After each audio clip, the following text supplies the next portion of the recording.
ഒരു പത്രസമ്മേളനത്തിനിടയിൽ മുഖ്യമന്ത്രി പുകവലിച്ചു കഴിഞ്ഞാണെങ്കിൽ ഇന്നത്തെ കാലത്ത് അത് വലിയൊരു വാർത്തയായി മാറുമായിരുന്നു.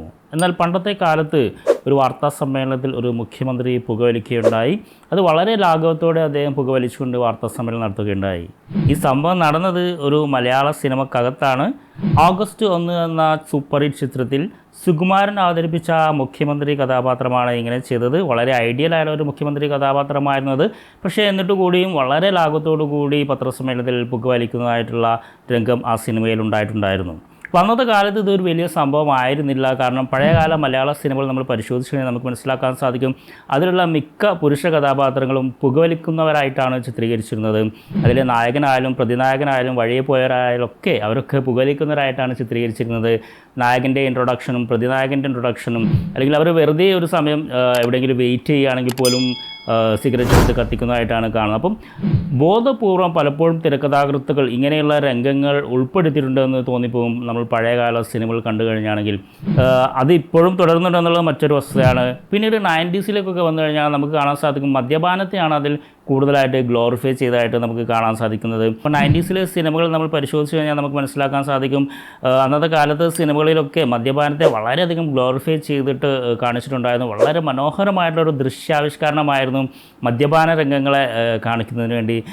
അപ്പോൾ നമുക്കറിയാം, പല സൂപ്പർ ഹിറ്റ് 90s ചിത്രങ്ങളും എടുത്ത് നോക്കിക്കഴിഞ്ഞാണെങ്കിൽ നമുക്ക് കാണാൻ സാധിക്കും, മദ്യം ഗ്ലാസ്സിലേക്ക് ഒഴുക്കുന്നതിൻ്റെ ക്ലോസപ്പ് ഷോട്ടുകൾ, അതിലേക്ക് ഐസ് ക്യൂബ് ഇടുന്നതിൻ്റെ മനോഹരമായ കാഴ്ച, അതിൻ്റെ റിയാക്ഷൻ, അതിൽ നിന്നും പതയുന്നുരയൊക്കെ പൊങ്ങി വരുന്നതൊക്കെ വളരെ മനോഹരമായിട്ട് ചിത്രീകരിച്ച് അതിനെ വളരെയധികം ആസ്വാദികരമായിട്ടുള്ള രീതിയിലുള്ള ഒരു സംഭവമാക്കിയിട്ടാണ് പല മലയാള സിനിമകളും 90s കാണിച്ചിരുന്നത്. അപ്പോൾ അത് വളരെയധികം ലാഘവത്തോടെ കാണിക്കുകയും അത് വളരെ മനോഹരമായിട്ടുള്ള, വളരെ ആസ്വദിക്കാൻ പറ്റുന്ന ഒരു കാര്യമാണെന്നുള്ള ഒരു തെറ്റായ ധാരണ പലരിലും ഉണ്ടാക്കിയെടുത്തിട്ടുമുണ്ട്. ഇന്നും മദ്യപാന രംഗങ്ങൾ ഇതുപോലെ തന്നെ ഗ്ലോറിഫൈ ചെയ്തിട്ട് തന്നെയാണ് കാണിക്കുന്നത്. പക്ഷേ പണ്ട് തൊട്ടേ പുകവലിയും മദ്യപാനവും ഒക്കെ വളരെയധികം മനോഹരമായി ചിത്രീകരിച്ച് അതിനെ വളരെയധികം ഗ്ലോറിഫൈ ചെയ്ത് കാണിച്ച് അതിനെ ഒരു ജനകീയമായിട്ടുള്ളൊരു ശീലമാക്കി മാറ്റി. അതൊരു ദുശ്ശീലമല്ല, അത് വളരെ സാധാരണമായിട്ടുള്ള ഒരു ശീലമാണെന്നുള്ള ഒരു ധാരണ ജനങ്ങൾ ഉണ്ടാക്കിയെടുക്കുകയും അതുവഴി ഇന്നത്തെ മലയാളികളെ നോക്കിക്കഴിഞ്ഞാൽ നമുക്കറിയാൻ സാധിക്കും, മദ്യപാനവും പുകവലിയൊക്കെ ഇല്ലാത്തവർ വളരെ വിരളമായ പോലെ, അല്ലെങ്കിൽ അത് പലരുടെയും ചിന്ത അത് വളരെ നോർമലായിട്ടുള്ള ഒരു ശീലമായിട്ട് മാറുന്ന രീതിയിലേക്ക് മലയാളികളുടെ മാനസികാവസ്ഥയെ കൊണ്ടുവരാൻ സിനിമയ്ക്ക് സാധിച്ചിട്ടുണ്ട് എന്നുള്ളത് വളരെ നഗ്നമായിട്ടുള്ളൊരു സത്യം തന്നെയാണ്.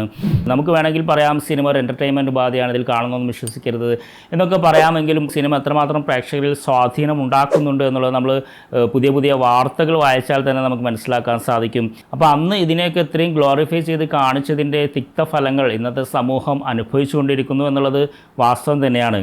അപ്പോൾ അതിനേക്കാളൊക്കെ വലിയൊരു ഭവിഷ്യത്താണ് ഇനി ഉണ്ടാകാൻ പോകുന്നതെന്നാണ് നമുക്ക് തോന്നുന്നത്. കാരണം ഇന്ന് മലയാള സിനിമ ഗ്ലോറിഫൈ ചെയ്തുകൊണ്ടിരിക്കുന്നത് മറ്റൊരു ശീലത്തെയാണ്, വളരെ ആശങ്കയുണ്ടാക്കുന്ന ഒരു ശീലം. അല്ലെങ്കിൽ അതായത് ചോരക്ക് ചോര, കൈക്ക് കൈ എന്നൊക്കെ പറയുന്ന മാതിരി വയലൻസിനെ ഗ്ലോറിഫൈ ചെയ്തുകൊണ്ടിരിക്കുന്ന ഒരു ട്രെൻഡാണ് ഇന്ന് മലയാള സിനിമയിൽ സംജാതമായിരിക്കുന്നത് എന്നുള്ളതാണ് ഏറെ ആശങ്കയുണ്ടാക്കുന്ന ഒരു കാര്യം. നമുക്കറിയാം, പല ഇന്ത്യൻ സിനിമകളിൽ മുമ്പേ തന്നെ വയലൻസിനെ വളരെയധികം ഗ്ലോറിഫൈ ചെയ്ത് കാണിച്ചിട്ടുണ്ട്. അവയെല്ലാം വമ്പൻ വിജയമായി മാറി എന്നുള്ളതും നമുക്കറിയാം. നമ്മൾ മലയാളികൾ പലതവണ അന്യഭാഷാ സിനിമകൾ കണ്ടിട്ടുമുണ്ട്. നമുക്കറിയാം, KGF എന്ന സിനിമ അത് വയലൻസിനെ വളരെ മനോഹരമായിട്ടാണ് കാണിച്ചത്. നായകൻ്റെ റീസൺ എന്ത് തന്നെയാണെങ്കിലും അദ്ദേഹം പ്രതികാരം ചെയ്യുന്നില്ല, അദ്ദേഹം പലതും വെട്ടിപ്പെടുക്കുന്നതിനൊക്കെ എന്താ പറയുക, ആക്ഷനെ വളരെയധികം ഗ്ലോറിഫൈ ചെയ്ത് വയലൻസിനെ ഒട്ടും മടിയില്ലാതെ കാണിച്ച സിനിമകളാണ് KGF. അതുപോലെ തന്നെ സൂപ്പർ സ്റ്റാർ രജനികാന്ത് അഭിനയിച്ചുള്ള ജയിലർ എന്ന ചിത്രം നമുക്കറിയാം, വയലൻസിന് എത്രമാത്രം ഗ്ലോറിഫൈ ചെയ്താൽ എത്ര മനോഹരമായിട്ടാണ് വയലൻസ് രംഗങ്ങൾ ചിത്രീകരിച്ചിരിക്കുന്നത് എന്നുള്ളതാണ്. പല തമിഴ് സിനിമ, പല സൂപ്പർ താരങ്ങളുടെ തമിഴ് സിനിമകളും അങ്ങനെ ഉണ്ടായിട്ടുണ്ട്. അതുപോലെ തന്നെ ഹിന്ദി സിനിമകളിൽ പണ്ട് തൊട്ടേ വയലൻസിനെ ഗ്ലോറിഫൈ ചെയ്യുന്ന സിനിമകൾ ഉണ്ടായിട്ടുണ്ട്. പക്ഷേ ഈയിടെ കഴിഞ്ഞ ഒരു 5 വർഷത്തെ സിനിമകൾ എടുത്തു നോക്കിക്കഴിഞ്ഞാൽ ഒരുപാട് അത്തരത്തിലുള്ള സിനിമകൾ ഉണ്ടായിട്ടുണ്ട്. കഴിഞ്ഞ വർഷം ഏറ്റവും അധികം, അല്ലെങ്കിൽ കഴിഞ്ഞ 2 വർഷത്തിനുള്ളിൽ വളരെയധികം വിജയം നേടിയിട്ടുള്ള ഒരു സിനിമയാണ് ആനിമൽ. ആ സിനിമയിൽ പേര് സൂചിക്കുന്നത് പോലെ വളരെ മൃഗീയമായിട്ടുള്ള രംഗങ്ങൾ കാണിച്ചിട്ടുണ്ടായിരുന്നു. വയലൻസിന് ഇത്രമാത്രം ഗ്ലോറിഫൈ ചെയ്ത ഒരു ഹിന്ദി സിനിമയായിട്ടാണ് കണ്ടത്. ഈ കഴിഞ്ഞ വർഷം 2024 വയലൻസിന് മാത്രം ഉള്ള ഒരു സിനിമ എന്ന് വേണമെങ്കിൽ പറയാം, അല്ലെങ്കിൽ മുഴുനീള വയലൻസ് ചിത്രമെന്ന് പറയാവുന്ന, മുഴുനീള കൊലപാതക ചിത്രമെന്ന് പറയാൻ പറ്റുന്ന ഒരു സിനിമ കിൽ എന്ന സിനിമ. അത് നമ്മൾ മലയാളികൾ 2 കൈ നീട്ടി സ്വീകരിച്ചു എന്നുള്ളതാണ് ഏറെ സന്തോഷമായിട്ടുള്ള കാര്യം. അതുപോലെ തന്നെ ഏറെ ആശങ്കയുണ്ടാക്കുന്ന കാര്യവും. അപ്പോൾ ആ ഒരു വയലൻസിന് ഇത്രയധികം ആരാധകരുണ്ട് എന്ന് നമ്മൾ മലയാള സിനിമാ വ്യവസായം മനസ്സിലാക്കിയിരിക്കുന്നു. അതുകൊണ്ട് തന്നെ ആയിരിക്കണം മലയാളത്തിൽ വയലൻസിനെ മാത്രം പ്രയോറിറ്റി കൊടുത്തുകൊണ്ട് അല്ലെങ്കിൽ വയലൻസിനെ മാർക്കറ്റ് ചെയ്തുകൊണ്ട് ഒരു സിനിമ റിലീസാവുകയും ആ സിനിമ പ്രേക്ഷകർ വമ്പൻ ഹിറ്റാക്കി മാറ്റിക്കൊണ്ടിരിക്കുകയും ചെയ്യുന്നത്. ഞാൻ പറഞ്ഞു വന്നത് ഉണ്ണിമുകുന്ദൻ നായരുള്ള മാർക്കോ എന്ന ചിത്രത്തെ പറ്റിയാണ്. അപ്പോൾ വയലൻസ് ഇഷ്ടപ്പെടുന്ന ഇത്രയധികം പ്രേക്ഷകരുണ്ട് എന്നതാണ് അതിൻ്റെ ഒരു തെളിവ്. അവർ അങ്ങനെ ഒരു സിനിമ ഉണ്ടാക്കുന്ന അല്ലെങ്കിൽ ഒരു സിനിമയെ വയലൻസിനെ മാത്രം മുന്നിൽ നിർത്തി മാർക്കറ്റ് ചെയ്യണമെന്നുണ്ടെങ്കിൽ നമ്മൾ പ്രേക്ഷക സമൂഹം വയലൻസ് കാണാൻ ഇത്രയധികം ഇത്രയധികം ക്യൂരിയോസിറ്റി ഉള്ളവരാണ് എന്നുള്ളതാണ് തെളിയിക്കുന്നത്. നമ്മുടെ മലയാളി സമൂഹം, മലയാള സിനിമാ പ്രേക്ഷക സമൂഹം അത്രയ്ക്ക് ആശങ്കയുണ്ടാകുക അല്ലെങ്കിൽ അത്രയ്ക്ക് വയലൻസിനോട് ഇത്രയധികം ആവേശമുള്ളവരാണ് എന്ന് ഒരിക്കൽ കൂടി തെളിയിച്ചിരിക്കുകയാണ്. 2024 തന്നെ പല സിനിമകളിലും ആക്ഷൻ ഓറിയൻറ്റഡ് ആയിട്ടുള്ള സിനിമകളിലും വളരെയധികം വയലൻസിനെ ഗ്ലോറിഫൈ ചെയ്ത് കണ്ടിട്ടുണ്ട്. ആ സിനിമകളൊക്കെ സൂപ്പർ ഹിറ്റ് ആക്കിയിട്ടുമുണ്ട്. പക്ഷേ മാർക്കോ എന്ന ചിത്രം അത് മാത്രം പ്രൊമോട്ട് ചെയ്ത് ഇറക്കിയ ഒരു സിനിമയാണ്. ആ സിനിമയാണ് ഇപ്പോൾ വമ്പൻ വിജയം നേടി മുന്നേറിക്കൊണ്ടിരിക്കുന്നത്.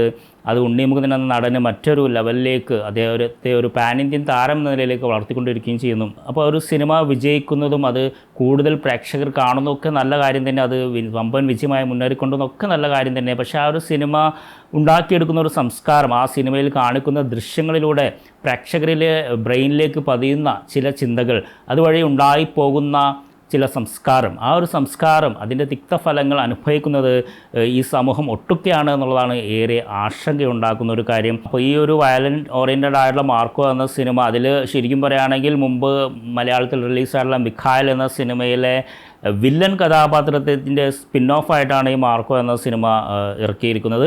അപ്പോൾ ഈ ഒരു സിനിമയുടെ വമ്പൻ വിജയത്തെ തുടർന്ന് ഇത്തരത്തിലുള്ള പല സിനിമകളും റിലീസാവാനുള്ള തയ്യാറെടുപ്പുകൾ ഉണ്ട് എന്നുള്ളതാണ് വാർത്തകൾ വരുന്നത്. അതായത് പല പഴയകാല വില്ലൻ കഥാപാത്രങ്ങളുടെയും സ്പിൻ ഓഫ് സിനിമകൾ റിലീസാവുന്നു എന്നുള്ള ഒരു ട്രെൻഡാണ് ഇപ്പോൾ വന്നുകൊണ്ടിരിക്കുന്നത്. അതുകൂടാതെ മാർക്കോ എന്ന സിനിമ വയലൻസിനെ മാത്രം പ്രകീർത്തിച്ചുകൊണ്ട് അല്ലെങ്കിൽ അതിനെ മാത്രം ഗ്ലോറിഫൈ ചെയ്തുകൊണ്ട് അതൊരു മാർക്കറ്റിംഗ് തന്ത്രമായി ഉപയോഗിച്ച് വമ്പൻ വിജയം നേടിയതോടുകൂടി ബോളിവുഡിൽ പലയിടങ്ങളിലും ഇത്തരത്തിലുള്ള സിനിമകൾ ഇനിയും സൃഷ്ടിക്കാനുള്ള പ്ലാനിങ്ങുകൾ നടന്നുകൊണ്ടിരിക്കുന്നു എന്നുള്ളതാണ് മറ്റൊരു ഭീതികരമായിട്ടുള്ള ഒരു ആശങ്ക നമ്മളിൽ എല്ലാവരും ഉണ്ടാക്കുന്നത് എന്നുള്ളതാണ്. കാരണം മദ്യപാനവും പുകവലിയും പോലെയൊന്നുമല്ല വയലൻസ് എന്നുള്ളതാണ്. കാരണം അത് ഒരു ജീവൻ തന്നെ ഒറ്റയടിക്ക് നഷ്ടപ്പെടുത്താൻ സാധ്യതയുള്ള ഒരു കാര്യമാണ്. നമുക്കറിയാം, ഈയിടെ നമ്മൾ കേട്ടുകൊണ്ടിരിക്കുന്ന പല വാർത്തകളും ഇത്തരത്തിലുള്ള സിനിമകളുടെ സ്വാധീനത്തിൽ നിന്നും ഉണ്ടായതാണ് എന്നുള്ളതാണ് ഏറെ ആശങ്കയുണ്ടാക്കുന്ന മറ്റൊരു കാര്യം. അപ്പോൾ ഇങ്ങനെയുള്ള ഒരു സംഭവത്തെപ്പറ്റി അല്ലെങ്കിൽ വയലൻസിന് ഇത്രയധികം ഗ്ലോറിഫൈ ചെയ്യുന്ന സിനിമകൾ മലയാളത്തിൽ റിലീസാവുന്നതിനെ പറ്റി പലയിടങ്ങളിലായിട്ട് ചില ഒച്ചപ്പാടുകൾ ഉണ്ടായിട്ടുണ്ട്. ചില സാംസ്കാരിക നായകന്മാർ അതിനെപ്പറ്റി പറയുന്നുമുണ്ട്. പക്ഷേ ഇതൊരു വ്യവസായവൽക്കരണം അല്ലെങ്കിൽ വയലൻസ് ഉപയോഗിച്ച് പ്രേക്ഷകരെ തിയേറ്ററിൽ എത്തിക്കാമെന്നുള്ളൊരു വ്യവസായം എന്ന രീതിയിലേക്ക് ഇതിനെ കൊണ്ടുപോകുമ്പോൾ നമ്മുടെ സംസ്കാരം അല്ലെങ്കിൽ നമ്മുടെ സമൂഹത്തിൻ്റെ നിലനിൽപ്പ് തന്നെ എത്രത്തോളം ആശങ്കയുണ്ടാക്കുന്നതാണ് എന്നുള്ളതാണ് നമ്മളെല്ലാവരെയും പേടിപ്പെടുത്തുന്ന ഒരു കാര്യം. കാരണം ഇന്ന് നന്മമരങ്ങളുള്ള കഥാപാത്രങ്ങൾ മലയാള സിനിമയിൽ ഉണ്ടോ എന്ന് ചോദിച്ചു കഴിഞ്ഞാൽ നമുക്ക് യെസ് എന്ന് പൂർണ്ണമായിട്ട് പറയാൻ സാധിക്കില്ല. പക്ഷേ ഇന്നത്തെ പ്രേക്ഷകന് വില്ലന്മാരോടാണ് കൂടുതൽ അഭികാമ്യം, അല്ലെങ്കിൽ അവരോടാണ് കൂടുതൽ ഒരു ഫാൻറ്റസി തോന്നുന്നത് എന്നുള്ള ഒരു തെറ്റായ ഒരു ചിന്താഗതി സിനിമാ പ്രവർത്തകർക്ക് അല്ലെങ്കിൽ സിനിമയ്ക്ക് വേണ്ടി തിരക്കഥ എഴുതുന്നവർ അല്ലെങ്കിൽ അതുമായി ബന്ധപ്പെട്ടവർക്ക് ഉണ്ട് എന്ന് തോന്നുന്നു. കാരണം നല്ല കഥാപാത്രങ്ങൾ അല്ലെങ്കിൽ നന്മമരങ്ങൾ അല്ലെങ്കിൽ പോസിറ്റീവായിട്ടുള്ള വൈബ് നൽകുന്ന പ്രേക്ഷകരെ നല്ല നിലയിലേക്ക് നയിക്കാൻ കഴിയുന്ന കഥാപാത്രങ്ങളെ ഇന്ന് പ്രേക്ഷകർക്ക് വേണ്ട എന്നുള്ളൊരു തെറ്റായ ധാരണ ഈ ഒരു സിനിമാ പ്രവർത്തകരിൽ ഇടയിൽ ഉണ്ട് എന്ന് തോന്നിപ്പോകുന്ന രീതിയിലാണ് പുതിയ പുതിയ കഥകളും പുതിയ പുതിയ സിനിമകളും ഇറങ്ങുന്നത്. കാരണം സിനിമ എന്നുള്ളത് വെറും ഒരു കലാരൂപം മാത്രമല്ല, അതൊരു സംസ്കാരത്തെ തന്നെ വളർത്തിക്കൊണ്ടുവരുന്ന ഒരുപാട് സ്വാധീനം ചെലുത്തുന്ന, പ്രേക്ഷകർക്കിടയിൽ ഏറ്റവും അധികം സ്വാധീനം ചെലുത്തുന്ന ഒരു കലാരൂപമാണ് സിനിമ. ആ സിനിമ ഒരു സംസ്കാരത്തെ എത്രമാത്രം സ്വാധീനിക്കുന്നു, ആ സിനിമ സംസ്കാരത്തിന് എങ്ങനെയാണ് ഗുണം ചെയ്യുന്നത്, ഒരു സമൂഹത്തിൽ ഭവിഷ്യത്തുണ്ടാക്കാൻ പ്രേരിതമാക്കുന്ന സിനിമയല്ല എന്നെങ്കിലും ഉറപ്പുവരുത്തുന്ന രീതിയിലായിരിക്കണം അതിനെക്കുറിച്ച് പ്ലാൻ ചെയ്യേണ്ടതെന്നാണ് എൻ്റെ ഒരു അഭിപ്രായം. ഈ വിഷയത്തിൽ നിങ്ങളുടെ അഭിപ്രായം നിങ്ങൾക്കിവിടെ കമൻറ്റായി രേഖപ്പെടുത്താം. അപ്പം വയലൻസ് ഓറിയൻറ്റഡായുള്ള സിനിമകളെ നമ്മൾ ഗ്ലോറിഫൈ ചെയ്യുന്നത് ഒരു നല്ല പ്രവണതയല്ല എന്ന് തന്നെയാണ് എനിക്ക് പറയാനുള്ളത്. ഈ വിഷയത്തിൽ പലർക്കും വ്യത്യസ്തമായുള്ള അഭിപ്രായം ഉണ്ടായിരിക്കാം. എങ്കിൽ കൂടിയും നിങ്ങൾക്ക് നിങ്ങളുടെ അഭിപ്രായങ്ങളെ രേഖപ്പെടുത്താം. അപ്പോൾ ഈ വീഡിയോ നിങ്ങൾക്ക് ഇഷ്ടപ്പെടുമെന്ന് ഞാൻ വിശ്വസിക്കുന്നു. ഇഷ്ടപ്പെട്ടാൽ ഒന്ന് ലൈക്ക് ചെയ്തേക്കണം, നിങ്ങളുടെ സുഹൃത്തുക്കളുമായി ഒന്ന് ഷെയർ ചെയ്തേക്കണം. നിങ്ങൾ ആദ്യമായാണ് ഈ ചാനൽ കാണുന്നെങ്കിൽ ഒന്ന് സബ്സ്ക്രൈബ് ചെയ്യണം. കാരണം ഇതുപോലെ ഒരുപാട് ഇൻഫർമേറ്റീവ് വീഡിയോസുമായിട്ട് ഞാൻ വീണ്ടും വരുന്നുണ്ട്.